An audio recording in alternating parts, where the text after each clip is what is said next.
Arapa Chitihuan Wasiahim Arapa Chitihuan Was Krishatuhi. I've only recently started saying that.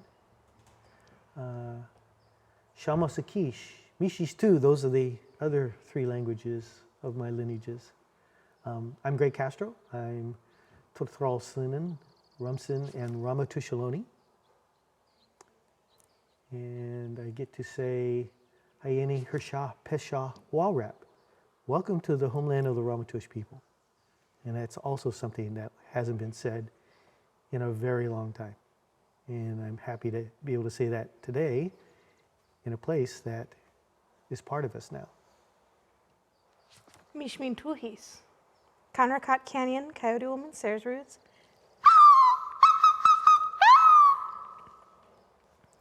I come from Indian Canyon. I identify as a Mutsun Ohlone, Chumash, educator, activist, consultant, student of life, teacher, community member, mentee, and mentor.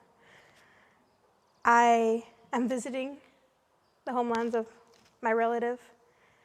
I'm so honored and humbled to be in these lands that I've always called home.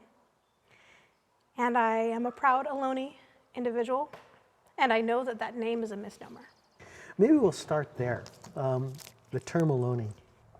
Ohlone is hopefully our relatives won't be insulted if I use the word generic, but that's sort of what it is. It's a construct. And it was derived from a village that actually wasn't that far from where we're sitting right now, along the coast in Ramatush country. And it came about because people got tired of being Costanoan, or Castano as the Spaniards called us, which was another generic construct term that was used for years, but it applied to other people too. My father's Salinan people south of the Ohlone were also sometimes referred to as Costano, coastal people. Wow. So in some of the old texts in journals of the Spaniards, they were saying Costano all up and down the coast. So they were referring to other people as coastal people. And for the Ohlone people, it kind of stuck until somewhere along the way, somebody got tired of it. It's like, no, we're going to go by this name. And because they wrote it, their documented narrative gets to be validated. Yes. And isn't that similar to right here, we're really close to Ohlone, the term Ohlone was documented, and then more people started citing it and referencing it, and it evolves in the written narrative and gets validated and witnessed, and then it gets shared. It is a word that I am proud to identify with because it was a word that I recognize is connected to our communities of truth and history. However, in any position I get to speak about it, I will inform people that it is a misnomer, because I do find it a little frustrating when there are people who are in the position, an authoritative voice or a teacher who says, okay, class, we're gonna talk about the Ohlone people and the Ohlone tribe. And I'm sitting here like, there's no such thing. There's no such thing. Yes, it's a common term. It's just like, say, Bay Area in or Silicon Valley in. It doesn't say exact county, territory. It's hard. They don't know what they don't know. I think what's really interesting and powerful is that a lot of communities are now going back to their real deeper roots and finding the names that they called themselves, that the anthropologists insisted we didn't call ourselves. It's just that they can't find the record of it. Maybe they didn't ask the right question. Maybe they didn't ask the right elder. But I think communities did have names that referred to themselves. And I think you're seeing that all across the state now, where communities, and my Salinan side, we've done that, where we use the word Totral Salinan rather than just say Salinan. We're still on that search here in our Ramatush homeland.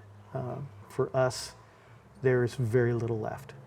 That it was taken away with the intent of, as the newcomers say, kill the Indian to save the man. The idea of who we are and how we are has been programmed into people by people that study books, that study rocks and artifacts, but it wasn't until relatively recently they bothered to ask the actual people. Well, because they still believe they weren't here. They're extinct, even though they know descendants are here. I think conservatively we can say that after being here in our belief since the dawn of time, our stories tell us we were here, put here at the beginning.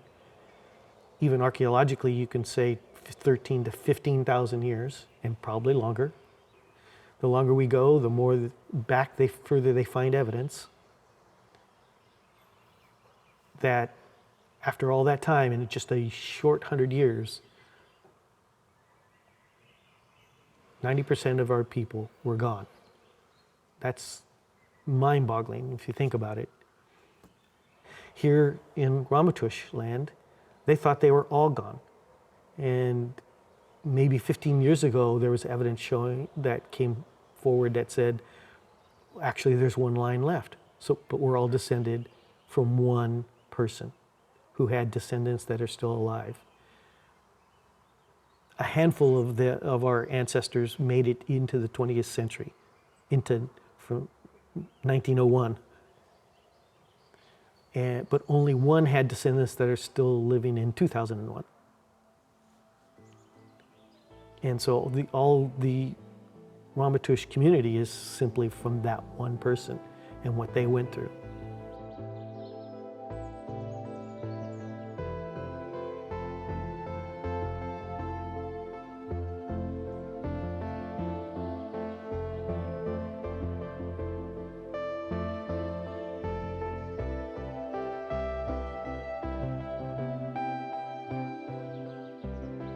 Over thousands of years, we've developed this intimate relationship with the land and it with us. It gave birth to us, certainly in a spiritual, cultural sense, and a physical sense too. And because Ramaytush don't exist outside of this place, of these homelands. And they almost cease to exist within the homelands. So how do we come back from that? When we come back from, being ripped away from the land ripped away from us, and the culture ripped away from us. We only have 200 words so far that we know of in a old word list. That's all we have of our language. We don't have songs like some of the other Ohlones have. Like the Rumsen, my other lineage has recordings that they can go back to. They have lots of archaeological and anthropological writing, ethnohistoric documentation that they can bring some of that stuff. Some of the other Ohlone have it as well. The Ramaytush probably had the least. So how do we bring that back? It's a very complex, scary process, to be honest, because we want to do it the right way.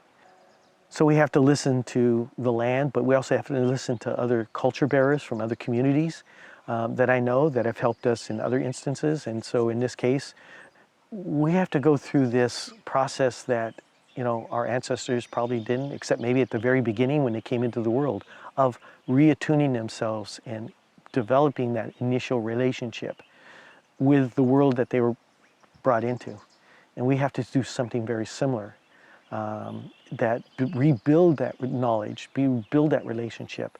And from that knowledge, everything that we have will come back, we believe.